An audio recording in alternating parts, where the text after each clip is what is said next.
Wait.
మృదంగం శ్రీ జయకుమార్ ఆచార్య గారు. ధన్యవాదాలు. ఇప్పుడు మన మధ్య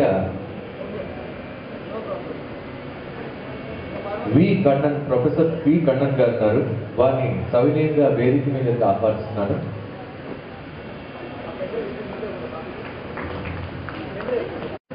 mathematics and in Hyderabad central university. ఈయన సుపరిచితులు మన జంట నగరాలకి. మీ కరతాళ ధ్వనులతో ఆయన్ని వేదిక మీద ఆహ్వానిస్తూ వారికి చిరు సన్మానాన్ని చేయవలసిందిగా కోరుతున్నాను మా బ్రహ్మోస్ కమిటీ వారిని.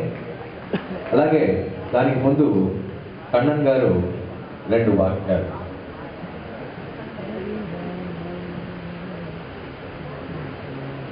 Dear organizers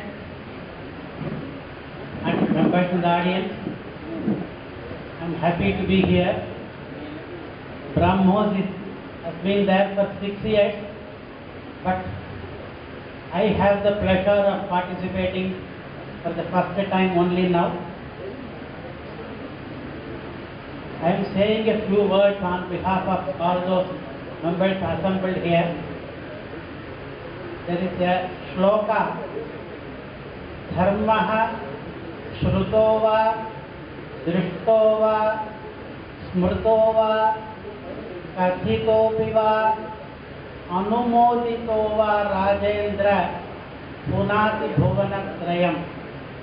The meaning is, if a noble deed is done by somebody, and if somebody else very passively participates in that, maybe by listening to them, or by talking about them, or by just saying that you are doing a good work, even that is enough. That much of participation will bring punya to the participant. Therefore, I thought, when I received a call from the organizers, that I will earn this punya by just saying that you are doing a very good work. I congratulate you. In that way, I also slightly, in a small measure, participate in what all they are doing. One thing that can unite all the states in our country, all the regions, is our culture. And our culture, unfortunately, is heterogeneous. It is not a single culture. How can it unite the entire country? There are 2 things that are common to all the states, and I am seeing them in the board. Veda is one, Gayatri is another, and this is spread all over the country. Veda used to be respected. We may be divided in many other aspects. Some of us may be Shaivites, Vaishnavites, Shaktas, and so many subsects among us. But one thing is common for all of us, and that is Veda. Second thing that is common for all of us is Gayatri. This Veda and Gayatri going to unite. And it is true that we have almost forgotten our culture. Other countries' experts are writing a lot about our culture. A few days ago, I happened to read a book written by a French man. He says that I am unable to grasp why. Shri Ramana Prasad గారిని కూడా ప్రార్థిస్తున్నాను.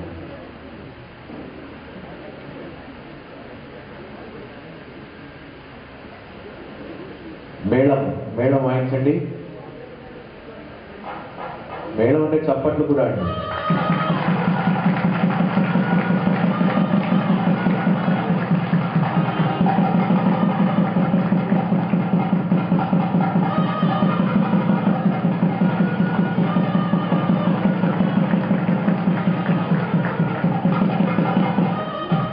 రమణ ప్రసాద్ గారు వస్త్రాలను సమర్పిస్తారు. శ్రీకాంత్ కలుసుకుని బ్రహ్మోస్ తరఫున జ్ఞాపికని మన professor V Kannan గారికి ఇస్తారు. వెనక్కున్నాను కొంచెం చప్పట్లు కంటిన్యూ చేయొచ్చండి. వెనక్కి ఉండాలి. Just one little, word I want to mention about Professor Kannan specifically.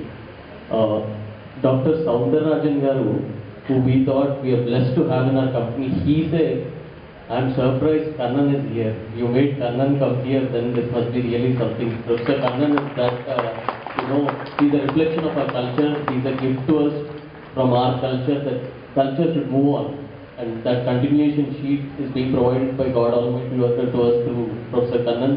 This is the embodiment of Gayatri Devi. He's actually an authority of management studies through Vedic culture. So the least we can do is give him a very big applause. We are respecting ourselves, and maybe a standing applause is also the least we can do.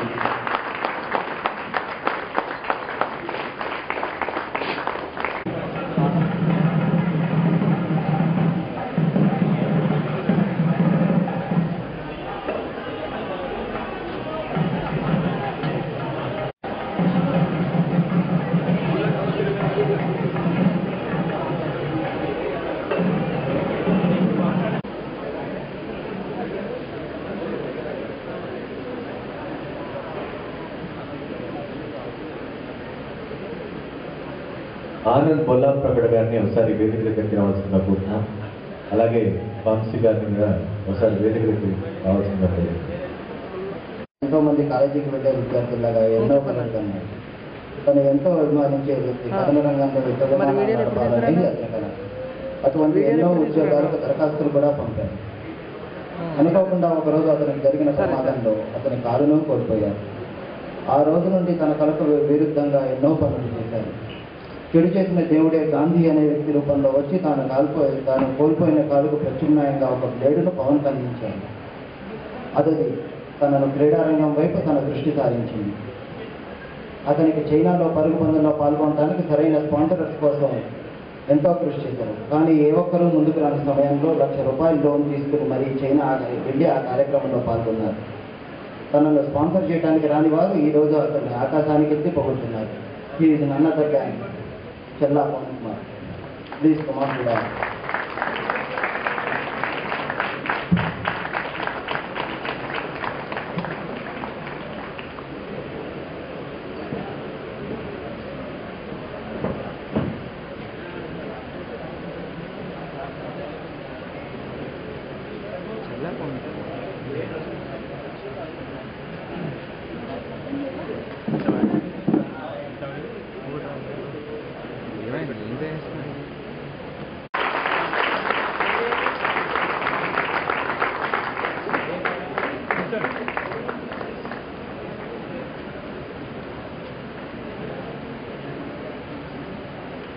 Anand గాడపల్లి గారు మన పవన్కి మాలాకృతులు చేస్తారు.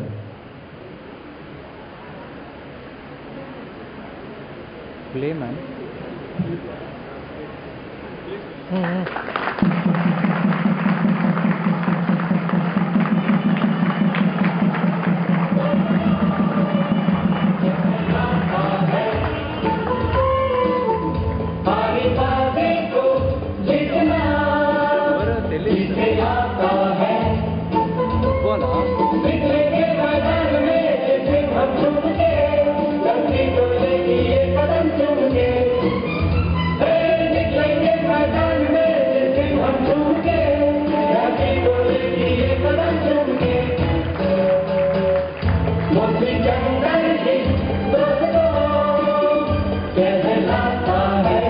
కుమారస్వామి గారు శాలువాతో సన్మానిస్తారు.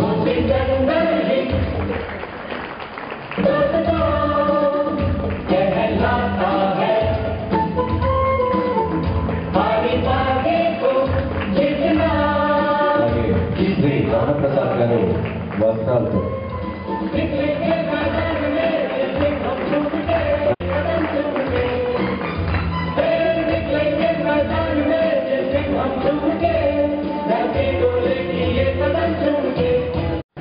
ఛాంపియన్షిప్లో మేము participate చేశాము. Sprinting ఉన్నది running. దాంట్లో 20 metres ball metre వచ్చింది, 100 metres speed metre తీసుకున్నారు. సో ఈ సక్సెస్కి ఫస్ట్ నేను థ్యాంక్స్ చెప్పుకోవాల్సింది ఏంటి నా పేరెంట్స్కి. ఎందుకంటే యాక్సిడెంట్ అయిన తర్వాత, యాక్సిడెంట్ కాకుండా నా అంబిషన్ ఒకటే ఉంటుంది, ఎయిర్ ఫోర్స్లో పైలట్ కావాలన్నది. చిన్నప్పటి నుంచి నా అంబిషన్స్ ఒకటి లైఫ్లో ఒక గోల్ ఉంది అన్నమాట. తర్వాత యాక్సిడెంట్ అయిన తర్వాత నెక్స్ట్ ఒక్కసారికి ఆ గోల్ అది పోయేసరికి నాకు చాలా బాధ అనిపించింది. కొద్దిగా డిప్రెస్ అయ్యాను లైఫ్లో నేను. అప్పుడు మా mother support, voice support and మా మదర్ సపోర్ట్ వల్ల మా మదర్ ఏం చెప్పారంటే లైఫ్లో ఏం జరిగినా కానీ అంత మన మంచిదే, దేవుడు ఏం చేసినా కానీ అంత మన మంచిదే అని చెప్పేసి అన్నారు. ఒక మాట నాకు ఒక లైఫ్లో ఇంకా ముందుకు వెళ్ళడానికి నాకు. తర్వాత నేను ఎక్స్పెరిమెంటింగ్ నేర్చుకున్నాను అండ్ ఒక ప్రైవేట్ మీడియా ఛానల్లో కూడా నేను ఒక ఫిలిం ఎడిటర్గా పనిచేశాను 2 సంవత్సరాలు. తర్వాత అది పనిచేస్తున్నప్పుడు మా డాక్టర్ ప్రాస్థెటిక్ డాక్టర్ ఉన్నారు, డాక్టర్ మోహన్ గాంధీ అని. ఆయన నేను యాక్టివ్గా ఉంటాను చూసి ఆయన నాకు ప్లేట్స్ స్పాన్సర్ చేశాను. సో అప్పుడు నెక్స్ట్ నేను కొన్ని మ్యారథాన్స్ పార్టిసిపేట్ చేశాను. ఆ మ్యారథాన్స్లో పార్టిసిపేట్ చేసుకున్నప్పుడు అప్పుడు నాకు ఈ పారాలింపిక్స్ అనేది తెలిసింది. నాకు ముందు దాకా తెలియదు ఒక పారాలింపిక్స్ అనేది కూడా ఉందని చెప్పి. సో తెలిసినప్పుడు వెంటనే ఇంకా ఎలాగైనా సరే దానికి రీచ్ అవ్వాలని నేను అనుకున్నాను. అండ్ అదే కాకుండా ఏంటంటే ఇప్పుడు దాకా ఈ బ్లేడ్ రన్నింగ్లో ఇప్పుడు దాకా ఇంటర్నేషనల్ లెవెల్లోనే పొందాలని నాకు బ్లేడ్ రన్నర్స్. అండ్ ఇండియన్ హిస్టరీలో ఇది ఫస్ట్ టైం ఒక blade runner international level participate చేయాలి. అండ్ నాకు ఏంటంటే అది కూడా ఒక హిస్టరీ క్రియేట్ చేసినందుకు అదొక తెలుగు అనేది, అదొక బ్రాహ్మణ్యం అనేది నాకు చాలా అది దీన్ని ఇంకా నేను అలాగే నేను ఇంకా స్పాన్సర్షిప్ కోసం చూస్తున్నాను నేను నెక్స్ట్ ఈవెంట్స్కి. అండ్ నా టార్గెట్ ఏంటంటే నెక్స్ట్ ఇండియాకు ఒక గోల్డ్ మెడల్ తీసుకోవాలనేది. అండ్ ఏషియన్ గేమ్స్ కానీ నెక్స్ట్ 2016 రియో గోల్డ్ ఛాంపియన్షిప్ అది, దానిలో పార్టిసిపేట్ చేద్దామనుకున్నాను. యాక్చువల్లీ ఈవెంట్ నాకు సన్మానం చేస్తాను నాకు తెలియదు. నేను మామూలుగా కన్సెప్ట్ ప్రోగ్రామ్ ఉంది అని చెప్తే నేను వచ్చాను అన్నమాట. అది అంతే, అది సడన్గా అది ఇవన్నీ చేశారు. అండ్ ఏంటంటే లైఫ్లో కొన్ని పరిచయాలు అవుతుంది, అవి కొన్ని మంచి కొన్ని చెడు జరుగుతుంది. కానీ వీళ్ళు మాత్రం ఏంటంటే లైఫ్ లాంగ్ రిలేషన్ ఉంది అన్నమాట. నా స్కూల్ నుంచి ఉన్న ఫ్రెండ్ ఒకడు ఉన్నాడు కళ్యాణ్. నేను నాకు యాక్సిడెంట్ అయినప్పుడు కూడా, నేను డిప్రెస్ అయినప్పుడు కూడా ఏంటంటే ఒక ఫ్రెండ్ అనేది చాలా ఇంపార్టెంట్ లైఫ్లో అనేది కూడా చూపించాడు. దానికి నేను చాలా హ్యాపీ. థ్యాంక్స్ కళ్యాణ్. అండ్ డెఫినెట్గా ఇది ఇక్కడితో కాకుండా ఇంకా ఫర్దర్గా ఇంకా జరిగే ఇంటర్నేషనల్ ఈవెంట్స్లో ఇంకా మన పేరు ఇంకా తీసుకొచ్చి అండ్ ఇండియాలో కూడా ఒక స్పోర్ట్స్ పర్సన్స్గా ఒక పారాలింపిక్ క్రీడలు ఉన్నారు అని చెప్పి ఇంకా నన్ను చూసి ఇంకా కొంతమంది ఇన్స్పైర్ అవుతే అది చాలా బాగుంటుంది. అండ్ నా లైఫ్లో నేను తెలుసుకుంది ఏంటంటే మన కోసం మనం బతుకుతా ఆర్డినరీ పర్సన్, ఒక 10 మంది కోసం బతుకుతా ఎక్స్ట్రాడరీ పర్సన్ తెలుసుకున్నాను నేను. సో నేను ఎక్స్ట్రాడరీ పర్సన్ అవ్వాలనుకుంటున్నాను. సో ఈ చూసి కనీసం కొంతమంది ఇన్స్పైర్ అయ్యి లైఫ్లో బాధలన్నీ అందరికీ ఉంటాయి. ఆ బాధ వచ్చినప్పుడు ఏంటంటే మనం తీసుకున్న డెసిషన్ అనేది చాలా ఇంపార్టెంట్. అది నేను మనం ఏంటంటే బేసిక్ అనుకుంటుంటారు కుర్రోడు ఆవేశం లేదని నిర్ణయాలు తీసుకుంటారు అనేది. కానీ నేను అలాంటి నిర్ణయాలు లేకుండా కూల్గా ఆలోచించి, ఎందుకంటే యూత్ తలుచుకుంటే ఏదైనా చేయగలుగుతారు, అది ఫ్యాక్ట్ అది. ఎందుకంటే యూత్ ఏంటంటే ఎనర్జీ కానీ, ఆ ఏజ్ కానీ, టైం కానీ అన్నీ ఉంటుంది అని చేయాలన్న పట్టుదల. ఫస్ట్ మనం ఓడిపోతున్నాం లైఫ్లో అని తెలిసినప్పుడు ఏంటంటే ఫస్ట్ ఏంటంటే ఒక ఏజ్ వచ్చిన పర్సన్కి ఏంటంటే వదిలేస్తారు. ఓన్లీ మన లైఫ్ ఇంతే, దేవుడు మనకి ఇచ్చిన ప్రాప్తం ఎంతలే. మన ఒక యంగ్ ఒక ఏజ్లో ఉన్న వాళ్ళు ఏమనుకుంటారంటే లైఫ్ ఇది కాదు, నేను ఓడిపోయానంటే నేను ఇంకా చేయాలి, నేను ఇంకా ముందరికి వెళ్ళాను నా లైఫ్ అని చెప్పి పట్టుదల సాధిస్తారు. అండ్ అలానే నేను సాధించాను అలానే. అండ్ ఇది ఒక బిగినింగ్ మాత్రమే. ఇది నెక్స్ట్ ఇంకా వచ్చే ఫర్దర్ ఈవెంట్స్ కూడా ఇంకా ఇచ్చి ఇంకా మన అందరూ ప్రౌడ్గా ఫీల్ అయ్యేటట్టుగా నేను చేస్తాను. Thank you so much. Thank you very much Pavan. ఇంతకంటే మంచి పర్సనాలిటీ డెవలప్మెంట్ ప్రోగ్రామ్ ఉన్నదేమో. లివింగ్ మన కళ్ళు ఎదురుగా కనిపిస్తున్నాడు. And what he has proved, అతని పట్టుదల, అతని కృషి, కమిట్మెంట్, ఫోకస్, ఇవన్నీ కూడా మనం ఎక్కడెక్కడో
he has adapted few government school అండి, దానికి కూడా ఒక గవర్నమెంట్ స్కూల్ అడాప్ట్ చేసుకొని దానిలో విద్యార్థులకి మోటివేషనల్ స్పీచెస్ అవి చేస్తున్నారు.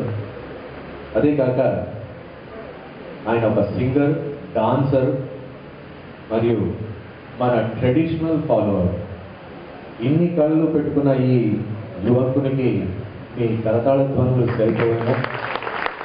ఇంటి పేర్లు ఒకటే ఇద్దరిది, వారు మాలాంకృతం చేస్తారు.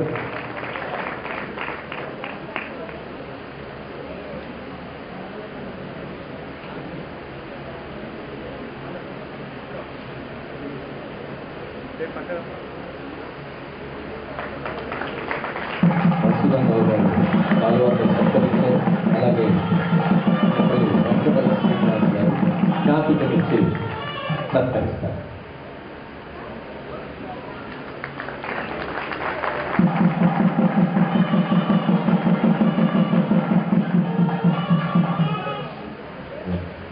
ఈ యువకుడి గురించి నేను చెప్పడం కంటే ఆయనే ఒక 2 నిమిషాలు మాట్లాడు. ఇన్ని కళలు ఉన్నాయి, మరి ఎంతసేపు మాట్లాడుతుందో తెలియదు. కానీ మా తల్లి గడ్డమడుగు శాంతి గారు, మా తండ్రి గడ్డమడుగు నాగేశ్వరరావు గారు, అలాగే నా గురువులు ఆకెళ్ళ రాఘవేంద్ర గారు, నాకు చదువు చెప్పినటువంటి వారు, అలాగే నా జీవితాన్ని నేను నిలబెట్టుకోవడానికి సహకరించినటువంటి ఎంతోమంది గురువులకి నమస్కారం తెలియజేసుకుంటూ, ఇక్కడికి ఈరోజు బ్రహ్మోస్ ఈవెంట్కి విచ్చేసినటువంటి ప్రతి ఒక్క మెంబర్ అందరికీ కూడా నమస్కారాలు, అభినందనలు తెలియజేసుకుంటున్నాను. నేను ఖమ్మం జిల్లా నుంచి వచ్చాను, ఖమ్మం నగరం నుంచి వచ్చాను. మా నాన్నగారు ఒక కంకరమిల్లులో ఒక చిన్న ప్రైవేట్ గుమస్తా. ఆయన చిన్నప్పటి నుంచి కూడా అదే విధంగా కష్టపడుతూ మమ్మల్ని చదివించాలి అనే ఒకే ఒక యజ్ఞం చేసుకుంటూ వచ్చారు. ఆయన నిజంగా యజ్ఞం అని ఎందుకన్నానంటే, ఆ పరిస్థితులకి చదివించే స్తోమత కూడా లేనటువంటి పరిస్థితులకి ఆయన నిజంగా యజ్ఞం చేసినట్లే మమ్మల్ని ఈ స్థాయికి తీసుకొచ్చారంటే. ఆ విధంగా మమ్మల్ని చదివించి పైకి తీసుకొచ్చారు. ఈ లోపుగానే కళారంగం మీద నాకు ఆసక్తి కలిగింది. ఆ కళారంగానికి సేవ చేసుకోవాలనేటువంటి నా ఆసక్తిని మా నాన్నగారికి నేను తెలియజేసినప్పుడు ఆయన మిగతా వారు ఎలా అంటారో సపోర్ట్ చేస్తారో తెలియదు కానీ మా నాన్నగారు మాత్రం పూర్తిగా నాకు సపోర్ట్ చేశారు. ఆయన మోరల్గా నువ్వు ఏదైనా చెయ్యి, ప్రాబ్లం లేదు, ముందుకు వెళ్ళు అన్నారు. నేను యాక్చువల్గా ఈ మాట ప్రతిసారి చెప్తూ ఉంటాను. ఎందుకు చెప్తానంటే, తల్లిదండ్రులు ఎప్పుడైతే మోరల్గా సపోర్ట్ చేస్తారో, నాన్న నువ్వు ముందుకు వెళ్ళు, నీకు వెనకాల నేను ఉన్నానని ఒక మాట ఎప్పుడైతే చెప్తారో ఖచ్చితంగా ఆ పిల్లవాడు కానీ పిల్ల కానీ అనేది నా నమ్మకం. అలాగే నేను ఒక మైక్రో ఆర్టిస్ట్ అండి. నేను అంతకుముందు మైక్రో ఆర్ట్లు చాలా చేయడం జరిగింది. ఒలింపిక్స్కి మా ఆల్ ది వెస్ట్ ఇండియా అని చెప్పేసి, ఆ తర్వాత పెన్సిల్ లెట్స్ మీద 0.5 mm ఉన్నటువంటి పెన్సిల్ లెట్స్ మీద జనగణమన రాయడం జరిగింది. అలాగే ఆవగింజ మీద ప్రపంచ పటం వేసి గిన్నీస్ వరల్డ్ రికార్డ్స్కి రిఫర్ చేయడం జరిగింది. అలాగే .NETలో 2012 సెప్టెంబర్ 21వ తేదీన బెంగళూరులో జరిగినటువంటి విండోస్ యాప్ ఫెస్ట్ అనేటువంటి కార్యక్రమంలో 18 గంటల పాటు నాన్ స్టాప్గా కూర్చొని 2 అప్లికేషన్స్ మైక్రోసాఫ్ట్కి చేసి ఇవ్వడం జరిగింది. I'm also one of the part of Windows 8 developers, student developers నుంచి. దానికి గాను నాకు ఆ రోజు గిన్నీస్ వరల్డ్ రికార్డ్ ప్రదానం చేయడం జరిగింది నాకు. ఆ తర్వాత పూర్తిగా నేను కవితలు, రచనల మీద దృష్టి సారిస్తూ తెలుగు భాషకి నేను సేవ చేసుకోవడం మొదలుపెట్టాను. దాని ద్వారా మీరు కవుల, నవయువ చైతన్యం, తెలుగు తెగులు అని చెప్పి 3 పుస్తకాలు రచించడం, ఖమ్మంలో వాటిని ప్రచురించి చేయడం జరిగింది. వాటికి గాను మొన్న తెలుగు రక్షణ వేదిక వారు నాకు సన్మానించడంతో పాటు తెలుగు రక్షణ వేదికకి ప్రధాన కార్యదర్శిగా నాకు పదవి బాధ్యతలు అప్పగించారు. తర్వాత మా గురువు గారు ఆకెళ్ళ రాఘవేంద్ర గారి దగ్గర నుంచి నేను పుణికిపుచ్చుకున్నటువంటి ఒక లక్షణం మోటివేషనల్ స్పీకింగ్. ఎదుటి వారిని ఉత్తేజపరుస్తూ, చైతన్యపరుస్తూ, విద్యార్థుల్ని, అలాగే ఉద్యోగుల్ని, అలాగే చిన్నపిల్లల్ని వారిని తమ కెరీర్ బిల్డింగ్లో ఎలా మలుచుకోవాలి, మార్కులు ఎలా తెచ్చుకోవాలి, స్ట్రెస్ మెయింటైనింగ్, ఈ విధంగా ఇటువంటి వాటిల్లో వాళ్ళకి శిక్షణ ఇస్తూ ఇప్పటి వరకు ఖమ్మం జిల్లాలో 12 గవర్నమెంట్ స్కూల్స్ని నేను అడాప్ట్ చేసుకొని వారికి ప్రతి నెల వారికి మోటివేషనల్ క్లాసులు, అలాగే వాళ్ళకి సంబంధించినటువంటి ఏదైనా సబ్జెక్ట్ టీచర్లు రాకపోతే వాటిని కూడా నేను బోధించడం జరుగుతుంది. అలాగే నేను సాట్నా టెక్నాలజీస్ అని చెప్పేసి నేను బీటెక్ ఫైనల్ ఇయర్లో ఉండగానే సాట్నా టెక్నాలజీస్ అని చెప్పి వెబ్ డెవలప్మెంట్ కంపెనీ ఒకటి స్టార్ట్ చేశాను. ఇప్పుడు ప్రస్తుతానికి ఖమ్మం, అమలాపురం, హైదరాబాద్ 3 ప్రాంతాల్లో నాకు బ్రాంచ్లు ఉన్నాయి. దాదాపు 23 మంది ఎంప్లాయీస్ని నేను దీనిలో తీసుకొని సర్వీసెస్ చేస్తున్నాను. అలాగే ఒక ప్రోడక్ట్ కూడా రేపు 6 మంత్స్లో రిలీజ్ అవబోతుంది మా కంపెనీ నుంచి. అది రిలీజ్ అయిన తర్వాత దానిని మేము మైక్రోసాఫ్ట్ ద్వారా విడుదల చేస్తున్నామని చెప్పడానికి నేను ఎంతో సంతోషిస్తున్నాను. మరియు బ్రహ్మోస్, నిజానికి నేను బ్రహ్మోస్ మీ 6 ఈవెంట్లు జరిగితే నేను ఇదే మొదటి ఈవెంట్ రావడం, కానీ అంతకుముందు 3 ఈవెంట్లని నేను ఫొటోస్లో కానీ నెట్లో కానీ చూడడం జరిగింది. కానీ ఫస్ట్ మీటింగ్ నుంచి కూడా నేను ఫాలో అవుతూనే ఉన్నాను. ఈ విధంగా బ్రహ్మోస్ ఆన్లైన్లో ఉన్నటువంటి బ్రాహ్మణులు ఎవరైతే ఉన్నారో వాళ్ళని ఒక దగ్గరికి తీసుకురావడం, వాళ్ళ ద్వారా ఇటువంటి మంచి మంచి కార్యక్రమాలు చేయడం, వాళ్ళ యొక్క ఖ్యాతిని, గొప్పతనాన్ని ప్రపంచానికి తెలియజేయడం వంటి కార్యక్రమాలు చేస్తున్నటువంటి బ్రహ్మోస్ టీం అందరికీ కూడా కృతజ్ఞతలు, హృదయపూర్వక అభినందనలు తెలుపుకుంటూ సెలవు తీసుకుంటున్నాను.